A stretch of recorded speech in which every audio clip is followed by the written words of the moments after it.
Rain lashed against the attic window. Thunder rattled the old house. I huddled deeper into my old sweatshirt. It was a Thursday, I think. All the days were blurring together since school let out. Boredom had driven me to the attic. My parents were out for the day. They said I could explore the house. I should have stayed in my room. The attic was dark and musty. Cobwebs clung to my face as I pushed through a doorway. A single bare bulb cast eerie shadows on the junk-filled room. Old furniture loomed in the dim light. Dusty boxes were stacked precariously. I tripped over a broken lamp. I landed with a thud. I saw the trunk then. It was tucked under a dusty old table. The trunk was wooden, bound with leather straps. It looked ancient. Something about it drew me in. My heart pounded as I knelt before it. I undid the rusty clasps. The musty smell of old paper wafted up as I lifted the heavy lid. The trunk was filled with treasures. I dug through yellowed photographs and faded postcards. There was a tattered doll with one button eye staring up at me. I shivered.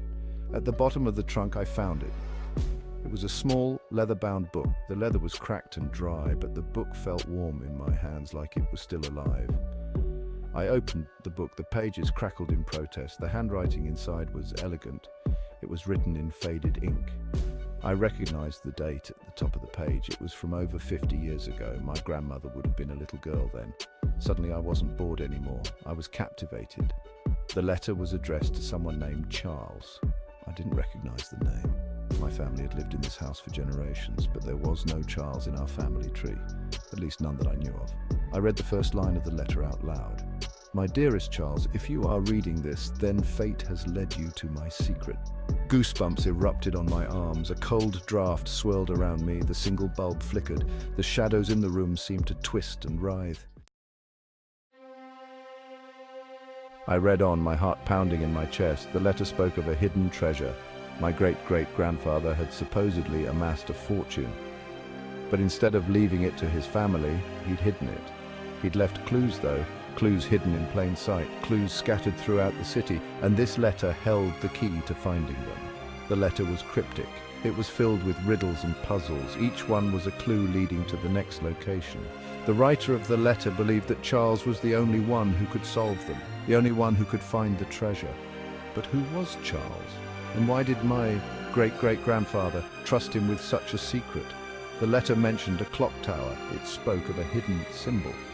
And it mentioned a park with a whispering willow.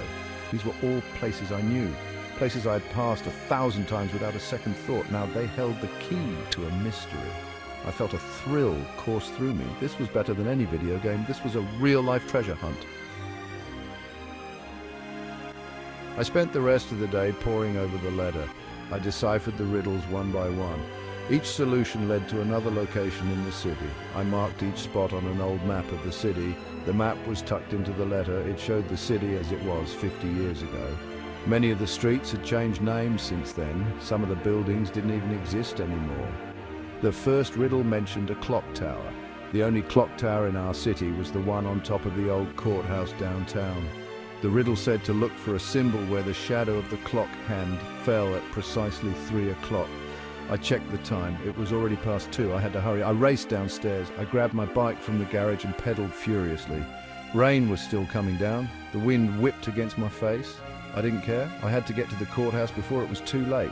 I was soaked to the bone by the time I reached the courthouse steps. I checked my watch. It was 2:55. I had 5 minutes to spare. I looked up at the clock tower. The minute hand was creeping towards the 3. My heart pounded in my chest. This was it. This was my first real clue.